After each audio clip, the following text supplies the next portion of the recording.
The following slides were used to supplement a public oral presentation for potential NEH applicants to the Awards for Faculty at HSI's program. They are not intended to provide complete information about the program, and they do not constitute an official statement of NEH policy. For current information about this NEH program, including eligibility requirements and the dates of deadlines, please consult the Notice of Funding Opportunity posted on the NEH website. Hello, and thank you for joining us for this webinar about the National Endowment for the Humanities Awards for Faculty at Hispanic-Serving Institutions program. The Notice of Funding Opportunity for the program is posted, and applications can now be submitted. The deadline is April 10th, 2024. Notifications will be made in late December 2024 for projects starting on January 1st, 2025 or later. I'm Mary Macklem, a Program Officer in the NEH Division of Research Programs and the Team Lead for the 3 Awards for Faculty programs. My colleagues Jacob Lusk and Carson Sayre, Program Analysts in the Division of Research, also work with the program. We are happy to answer any questions you might have about this program, so please don't hesitate to reach out to us at facultyawards@neh.gov at any time. We will be offering 2 live question and answer sessions in 2024. These are currently scheduled for Thursday, January 25th from 12 p.m. to 1 p.m. Eastern, and Tuesday, February 27th from 1 p.m. to 2 p.m. Eastern Time. You can register for one or both of these sessions, and you'll find the link to join at the NEH website. Registration links are posted on the Awards for Faculty at HSI's program page. Please check the program page for any updates or changes and to register for a Q&A session. On this slide, you will see a link to the NEH Awards for Faculty program page on the NEH website. The web address appears at the bottom of the screen, and there's also a QR code that will take you to this web page. Every grant opportunity at NEH has a program page where you'll find an overview of the program, a list of important dates, such as draft deadlines and application deadlines, and additional links with more information. This slide again shows the Awards for Faculty at HSI's program page and some of the available resources it provides, along with the same web link that was in the preceding slide. The Notice of Funding Opportunity for this program appears on this page under Step 1. Everything that I speak about in the webinar today comes directly from the Notice of Funding Opportunity. We recommend that you read the entire document in full, as it provides information about every aspect of the program, such as eligibility, funding amounts, project types, what you need to prepare in order to apply, and how to submit your application. Further down on the Awards for Faculty program page, you'll find additional resources. We have an FAQ as well as a link to projects funded through this program so that you can get a sense of the types of projects that have been successful. You'll also find several sample application narratives. These narratives and bibliographies are not meant to be an exact model of what you should prepare in order to apply, but rather a collection of examples showing the many and diverse ways that applicants from a range of humanities fields have crafted a successful application. Each of these applications received funding. To the right of the page, you will see the Grant Snapshot, which gives you information about the types of projects that can be supported, the funding amounts, the period of performance, and key dates. I highlighted in yellow 2 dates I particularly wanted to draw your attention to: the draft deadline, which allows you to submit a draft narrative and work plan for staff feedback if emailed to the Faculty Awards at NEH.gov email box not later than February 7, 2024, and the program deadline, which is April 10, 2024 this year. Submitting a draft is optional and has no bearing on the competition itself, but may provide you with helpful feedback on your application materials. Here is an overview of the webinar. I'll start by giving an overview of the program, address who's eligible to apply to this program, cover the scope of the program, provide guidance on the types of projects the program can support, give examples of some previously supported projects and look at some additional program details, address how reviewers will assess your application, and describe the contents of an application. At the end of the webinar, I will address how to submit your application through grants.gov. If you find you have questions about any of the webinar content, please feel free to reach out to us at facultyawards@neh.gov email. You can also attend one of the Q&A sessions to be held in January and February. First, let's take a look at what the Awards for Faculty program is. The program seeks to strengthen HSIs by encouraging and expanding humanities research opportunities for individual faculty and staff members. Awards support individuals pursuing scholarly research that's of value to humanities scholars, students, and/or general audiences. So the program is focused on humanities research conducted by individuals. To support faculty and staff at HSIs, the program is designed to be flexible in both project types and award periods. You can apply to do humanities research in support of a wide range of outcomes, such as a book project, institutional goal or interest, or an undergraduate course revision. And you can adapt the NEH work period to fit with your other institutional responsibilities. You can apply to work between half-time and full-time on the NEH project, or in combination.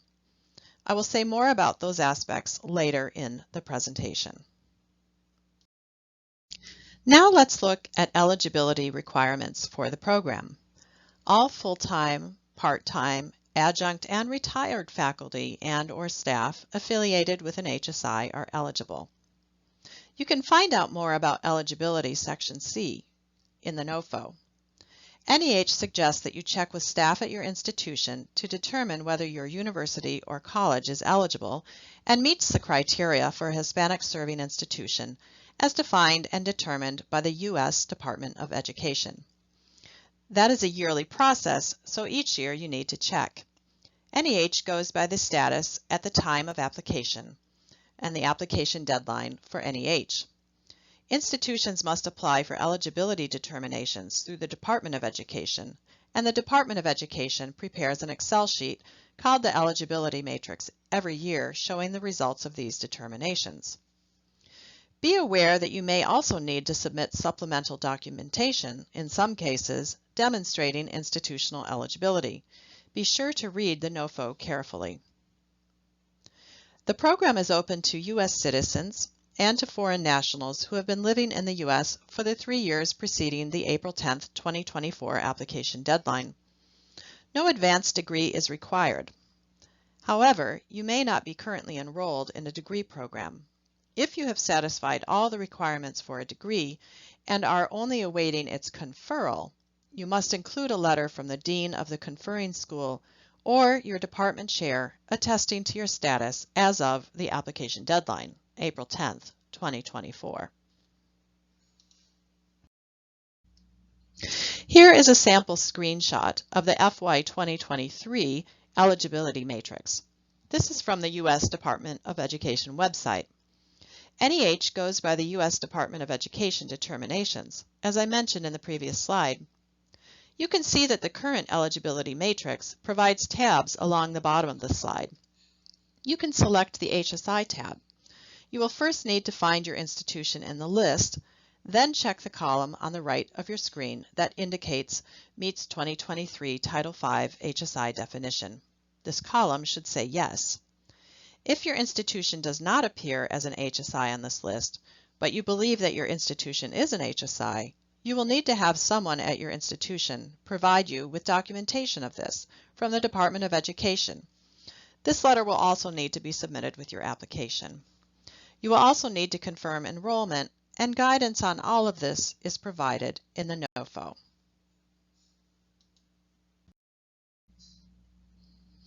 Next, what is the scope of the program? It's important to know that this program supports humanities research in all areas of the humanities, regardless of geographic or chronological focus. If you are working at an HSI, for example, your project could stem from any humanities field and topic of interest. While your research might relate to your institution's mission or goals, It does not have to do so. In a recent award cycle, for example, the NEH funded projects in the areas of Latin American literature, African history, and European art history. Projects can be designed for various audiences, whether other scholars, undergraduate students, or the general public. Remember that this program supports individuals conducting humanities research. NEH has additional programs for 2 or more individuals working together, and for projects more focused on humanities pedagogy or curriculum development. You can reach out to us at the Faculty Awards at NEH.gov email box if you have questions about whether your project fits best with this program or another NEH program. Because this program supports individual researchers, please be aware that funds go directly to the individual faculty or staff member. Awards support between 2 to 12 months, full-time equivalent. You can opt to work part-time. The award amount is $5,000 per full-time month, up to $60,000.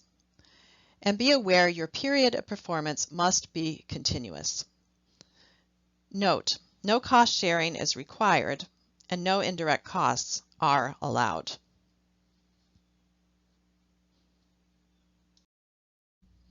So, given the scope of the program regarding research in the humanities, I wanted to give you some additional context about how NEH defines the humanities. Our definition begins with the agency's founding legislation. The NEH and the NEA were created by Congress in 1965. The humanities fields on this slide come from the National Foundation on the Arts and Humanities Act of 1965, and it reads as follows, quote, "The term humanities includes, but is not limited to, the study of the following: language, both modern and classical, linguistics, literature, history, jurisprudence, philosophy, archaeology, comparative religion, ethics, the history, criticism, and theory of the arts, those aspects of social sciences which have humanistic content and employ humanistic methods, and the study and application of the humanities to the human environment, with particular attention to reflecting our diverse heritage, traditions, and history, and to the relevance of the humanities to the current conditions of national life." End quote. Pictured on the right are covers from recent editions of our agency magazine called Humanities. A bit more about project types. As I mentioned previously, a key feature of this program is flexibility in project types and work plans. Let's look at the types of projects that the program can support. You will notice from this list that all projects must be based on humanities research, research in literature, philosophy, history, and so forth. For example, the disciplines indicated in the previous slide. However, humanities research can support a variety of project goals and outcomes. Like the NEH Fellowships program, with which some of you may be familiar, this program supports research in primary and secondary materials, leading to the development of books, peer-reviewed articles, digital materials, translations with annotations, and other scholarly resources. However, this program can also support institutional or community goals or interests and draw on institutional or community archival collections. Or, projects can improve an existing undergraduate course revision, including the development of humanities resources. For example, oral histories, identification and preparation of previously unavailable primary sources, or newly compiled historical and literary collections. Please note that this program does not support development of new courses. The course must have been taught previously. Also, only undergraduate course revisions, not graduate, can be supported through this NEH program. Lastly, research can lead to digital or web-based products intended to supplement a course revision or publication project. So here are some examples. A faculty or staff member might collect oral histories in the community in order to develop scholarly tools, such as language dictionaries or databases, or to contribute to an undergraduate course revision. Or a faculty or staff member might use the unique archives of a university for a project with an institutional goal or interest. In recent competitions, for example, the program funded a scholar to research and prepare materials for an art exhibition on campus. Another recent project involved researching place names, leading to a revision of an undergraduate course in Spanish language. Again, as I mentioned previously, the program supports a wide range of projects, all founded on humanities research. A wide range of humanities research methods and activities can be supported, including archival research in local or distant repositories, the collection and interpretation of oral histories, and ethnography. Or you may be working from a home or university office on editing, writing, and revision. Looking now at the print and digital products and outcome of award support, undergraduate course revisions could result, as could articles, monographs, translations, editions, and other interpretive tools. For course revision projects, you might devise a way to disseminate the project more broadly, whether for other course sections on campus or to other universities. Products centered on community or institutional goals might result in other types of print or digital materials. One example might be research and writing of an exhibition catalog for an art or historical exhibit on campus. In fact, the program recently funded a project like this.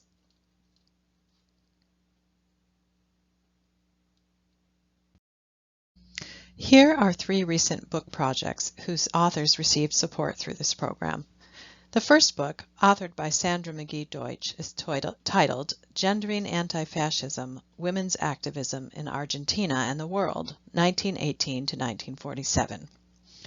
Professor Deutsch is a professor of history at the University of Texas at El Paso. She received 12 months of full-time support in 2019. Professor Swati Rana, a professor of English at the University of California, Santa Barbara, authored the second book pictured here. She received 12 months of full-time support for this book project. And the third book, titled The Last Treaty, was authored by Michelle Toussaint, a professor of history at the University of Nevada, Las Vegas. She received 12 months of full-time support for research and writing related to this project. Given the flexibility of project types funded in this program, I've not pictured here, but want to remind you of the possibility of humanities research leading to other types of products, not only book products.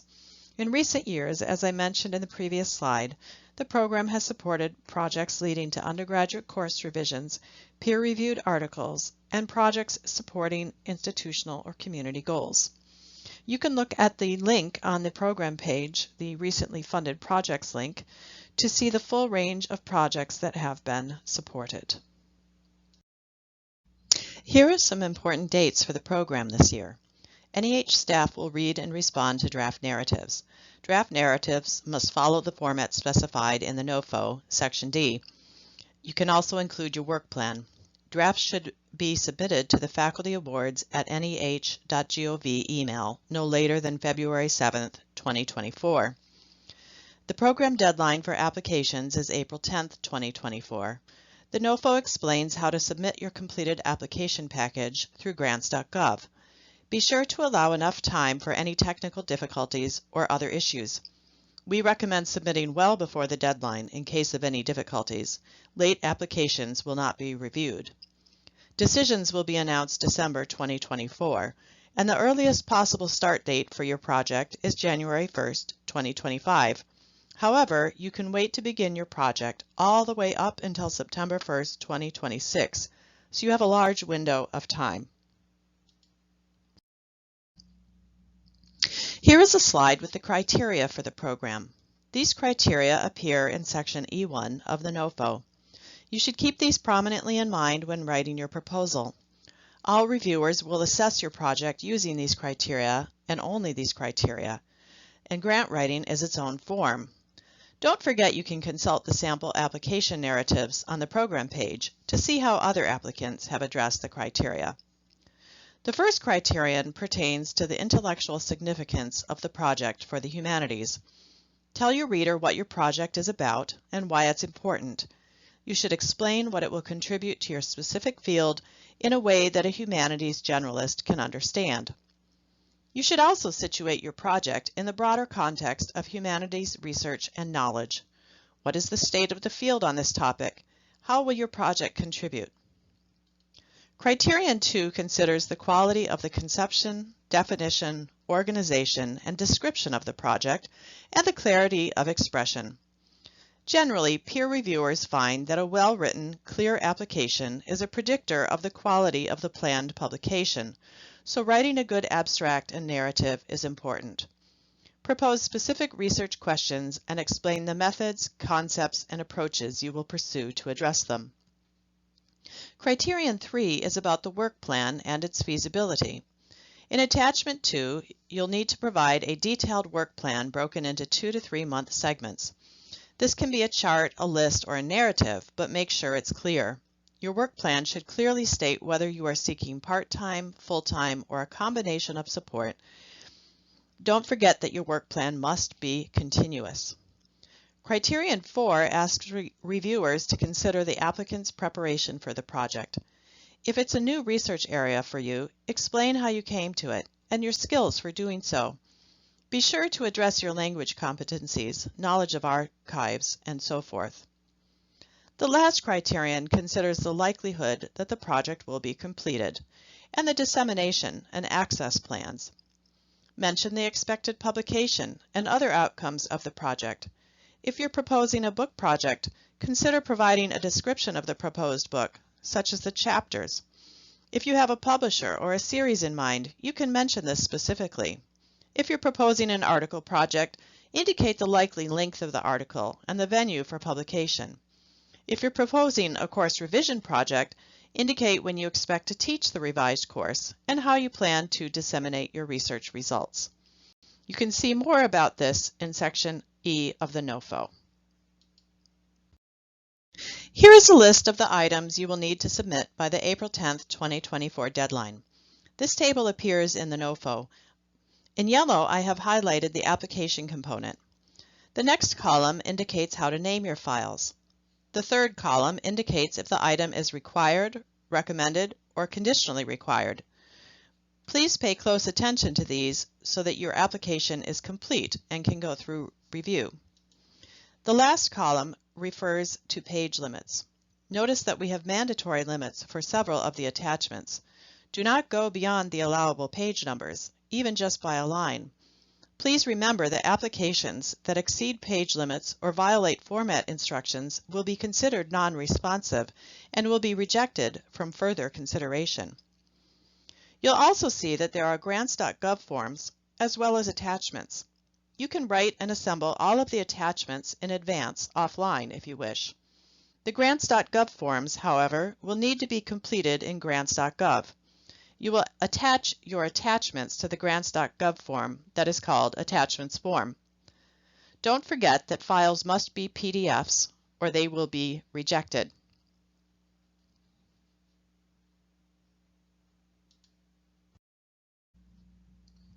Now let's take a look at some of the attachments. Attachment 1 is the narrative. What should it include? This document explains your project to reviewers. The narrative should address 4 areas which are described in the NOFO. You will notice that these pertain to the criteria for the program: significance and contribution, organization and methods, competencies, skills and access, final product, and dissemination. For the overview, the significance, it's very important to make this case. Identify the audience for your project and explain why it's significant to the humanities.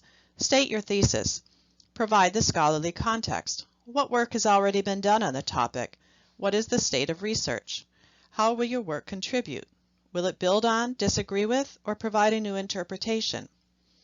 If you are proposing an undergraduate course revision, explain how the research relates to revising the course, such as the readings and the methodologies. Address the significance of the course in your teaching and for your institution. Also provide information on how many times the course has been offered, the number of students typically enrolled, and so forth. When possible, explain the broader significance of the project beyond the individual course. For organization and methodology, explain the concepts and terminology. How will the final project be organized? If you're proposing a book project, you can provide a brief chapter outline. If you're proposing a dissertation revision, you must state this in the narrative, and you must also explain how the project moves beyond the dissertation, whether new chapters, new primary sources, new research, and so forth. Also provide information about the methodologies that your research employs. Competencies, skills, and access. Address your level of competence in any language, skills, digital technology needed for the project. Also address any arrangements you have made or will need to make in order to access archives, collections, institutions, and so on. Lastly, you should describe the final product and dissemination plans. How will you reach the audience that you intend to reach? How will your results be disseminated? Provide a URL if there is a website. In the case of a course revision project, explain if there are plans to expand the number of sections offered, replicate the course on other campuses, or otherwise disseminate the results more broadly. The work plan is also a required attachment, Attachment 2. In this attachment, provide a schedule for the period of performance. Explain the tasks you plan to accomplish as well as your timeline. State clearly whether you plan to work part-time, full-time, or in some combination. You can present your work plan as a table, a chart, a list, or in prose, but it must not exceed a single page. As I mentioned earlier, a key feature of this NEH program is flexibility, and the program's intended so you can continue to teach or do administrative work as well as work on your NEH-funded project if you wish. In the Awards for Faculty program, applicants may work between half-time and full-time on a project, or in combination. Please remember, however, that the period of performance must be continuous. The award tenure for this program is between 2 to 12 months full-time equivalent. If you're proposing part-time work, it's especially important that you specify the fraction of time you will devote to the project, half-time or 3/4, for example. Indicate if you will receive course releases. So what does NEH mean by part-time? Part-time work is defined by NEH as at least 50% of your normal schedule. As an example, if your usual teaching and administrative load is 4 classes per semester, and you apply to pursue the NEH project half-time, your teaching schedule must be reduced to 2 classes per semester. Administrative loads should also be reduced accordingly. The NEH stipend is reduced also if you work part-time on the project. Also, while you do not need to complete the project during the period of the award, you should indicate to reviewers how and when the project will be completed once you've returned to your regular duties. Other topics to address in the work plan might include the part of the project that the award will support. If you will not finish the project during the period of performance, state when you expect to complete it. You can indicate when you plan to submit it for publication, or if you're proposing a course revision, specify when you plan to offer the course.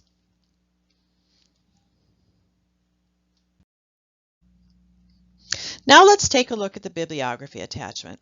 This attachment must not exceed 1 page. So, what should you include in this 1-page attachment? The bibliography should likely include both primary and secondary sources that relate directly to your project. You can include works that pertain to both the project's substance and its theoretical or methodological approaches. Peer reviewers will use the bibliography to assess your knowledge of the subject area. If you are proposing work with archival materials, indicate which archives hold them.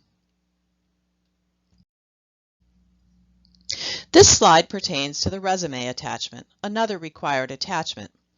This attachment must not exceed 2 pages.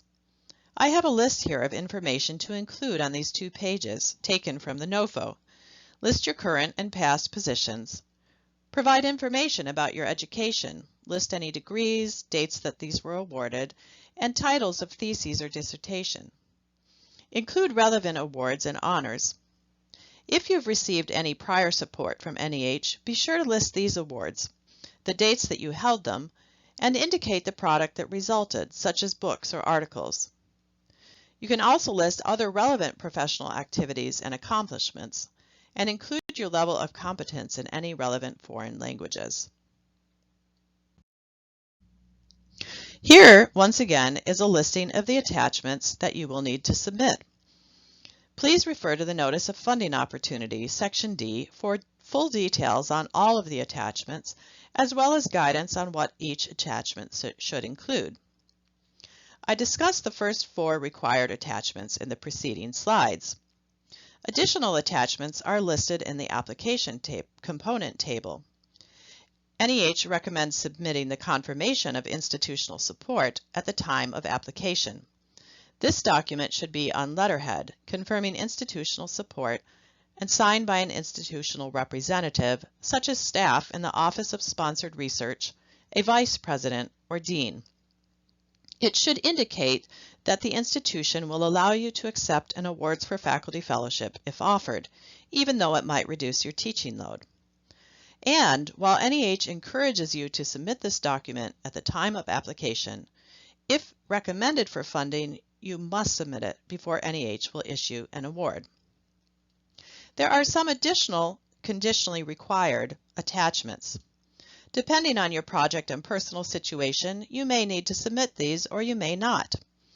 Applicants proposing additions, translations, database projects, proposals including visual materials, and proposals to improve existing undergraduate courses, for example, should submit these additional materials. These appendices should not exceed the page numbers per item. Other conditionally required documents include the conferral of degree document or the explanation of delinquent federal debt. Please be sure to consult the NOFO for full details on these conditionally required attachments. If you are missing any required or conditionally required attachments, your application will be declared incomplete and will not go through the review process. So, if you have any questions about what you need to include in your application package, please don't hesitate to call or email program staff prior to the deadline, and we can help. There are also several web forms that you will need to fill out in grants.gov. These forms are also required. This slide provides more information about the grants.gov forms listed in the application components table, and some of the information you should have ready when you begin filling out these web forms. You'll need, for example, a project summary and title for the Form for Federal Assistance, SF-424 individual. I suggest you compose your abstract and title in advance of filling out this form so that you have it ready to go when you're preparing to submit the application package. Full details about titles and abstracts are provided in the NOFO. You'll also need to have ready the contact information for 2 referees. You will be prompted to enter these in the grants.gov Supplemental Information for Individuals form. NEH will contact referees after the program deadline using the email addresses you have provided on this form, so be sure to enter these correctly. Also, please be aware that you can and should monitor whether referees have submitted letters after the referee deadline. You will receive a link to do so from NEH after you have submitted your application. Remember, NEH has a few policies of which you should be aware. NEH will not consider applications submitted after the deadline. Applications missing any required documents or conditionally required documents will be considered incomplete and will be rejected from further consideration.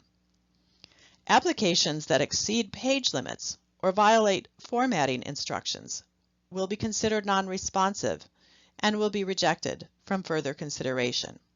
Thus, to reiterate, pay close attention to the details. Include only attachments that are required or conditionally required in the NOFO. Follow the page limits, and call us if you have any questions prior to the deadline so that we can answer any questions you might have. You can see more about all of this in the NOFO, Section C and Section D. So once you have written and compiled all of your attachments, saved them as PDFs, and checked your application package for completeness, page limits, and so forth, you'll be ready to submit your application package. Your application package must be submitted through grants.gov. A link to grants.gov and the application package, as you may recall from the opening slides, is on the program page on the NEH website. Even before you've started or completed the attachments, therefore, we encourage you to create a login.gov account and also register with grants.gov. You must create a login.gov user account in order to register and log in to grants.gov. Plan to do this at least a month before the program deadline. I would suggest doing it even now to be sure that you are set up and ready to submit your application. After you create your login.gov user account and register with grants.gov, you must create an individual applicant profile in your grants.gov account. If you do not, you will not be able to apply. To do this, log into grants.gov, click on My Account, then Manage Profiles in order to create an individual profile. Full instructions exist in the NOFO Section D on how to do this.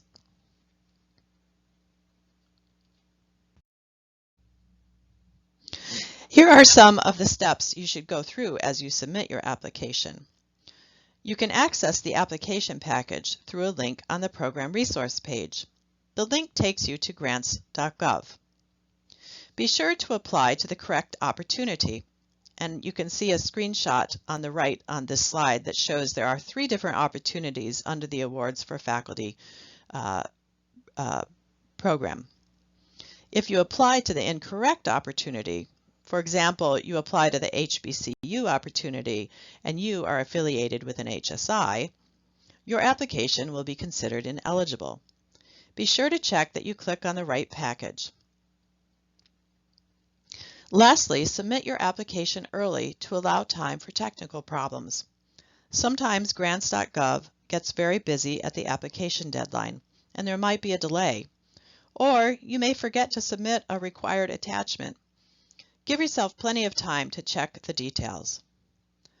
Then check to see that you've submitted correctly and that your application package is complete. You should receive several confirmation emails from grants.gov. Grants.gov will also notify you if your application has been rejected due to formatting issues, such as attachments that are not PDFs. Be aware that you need to confirm the mandatory page limits, however, and content of the attachments, as grants.gov will not alert you to problems in these areas.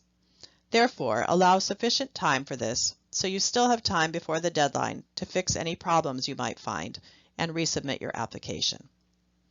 Lastly, use the grants.gov helpline if you need, 1-800-518-4726. Remember, applications submitted after the deadline will not be reviewed, even if only submitted late by a minute or 2. This screen summarizes some of the resources available to you as you prepare your application. Please see the program website link at the bottom of the screen, as this is where you'll find the materials as noted above, the Notice of Funding Opportunity, sample applications, FAQ, and a link where you can find information about previously funded projects. First and foremost, I urge you to read the full Notice of Funding Opportunity. It's about 24 pages, but all of the materials that you need to submit are fully described in it. In addition, the NOFO includes all of the other details, such as eligibility, deadlines, required attachments, page limits, the criteria, the review process, and instructions about how to submit your application to grants.gov. In fact, everything I discussed today is described in detail in the NOFO.